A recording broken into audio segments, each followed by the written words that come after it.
চলন্ত ট্রেনে ধোঁয়া, আতঙ্কিত যাত্রীরা। চলন্ত ট্রেনে ধোঁয়া বেরোনোকে কেন্দ্র করে চাঞ্চল্য ছড়ায়, আতঙ্কিত হয়ে পড়ে যাত্রীরা। শিয়ালদা বর্ধমান ট্রেনে যান্ত্রিক গোলযোগে মেমারি স্টেশনে প্রায় 2 ঘন্টার বেশি দাঁড়িয়ে থাকে ট্রেনটি। 12:45-এ মেমারি স্টেশনে ট্রেনটি এসে দাঁড়িয়ে যায় এবং মিস্ত্রি বা টেকনিশিয়ানরা পরীক্ষা নিরীক্ষা করে পরিস্থিতি স্বাভাবিক করে। যদিও যাত্রীদের জন্য ট্রেনে পাঠিয়ে দেওয়া হয়েছে, যাত্রীরা প্রথমে ভেবেছিল ইঞ্জিন থেকে ধোঁয়া বেরোচ্ছে। তবে স্টেশন আধিকারিকদের সঙ্গে কথা বলে জানতে পারা গেছে ট্রেনের ইঞ্জিনে কোনো সমস্যা নেই। ট্রেনের ব্রেক ধরার পর ব্রেক রিলিজ না হওয়ায় ধোঁয়া পড়েছিল বলে জানান। যদিও টেকনিশিয়ান বা মিস্ত্রিরা পরীক্ষা নিরীক্ষা করে দেখে বর্তমানে কোনো রকম সমস্যা নেই বলে ট্রেনটি ছেড়ে দেওয়া হয়। এই বিষয়ে যাত্রীরা সাংবাদিককে কি বললেন চলুন একবার শুনে নেওয়া যাক। হ্যাঁ, আমরা আসছিলাম আজকে আপনার শিয়ালদা বর্ধমান থেকে।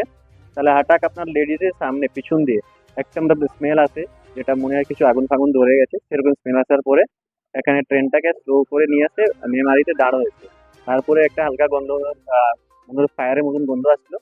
তারে ওটা আবার ওই ট্রেনটাকে সবাই যাত্রীগণ নেমে অন্য ট্রেন ধরেছে। এখানে এই ব্রেক ব্যান্ডিং এ প্রবলেম হচ্ছিল, মানে ব্রেকটা জাম হয়ে গেল।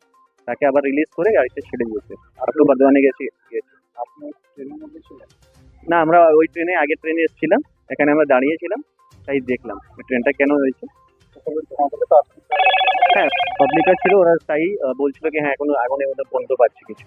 তারপরে মেমারিতে কতক্ষণ দাঁড়িয়ে ছিল মতো? মোট ধরুন 1.5 ঘন্টার কাছাকাছি হবে। স্টেশন ম্যানেজার বললেন প্রায় 2 ঘন্টা।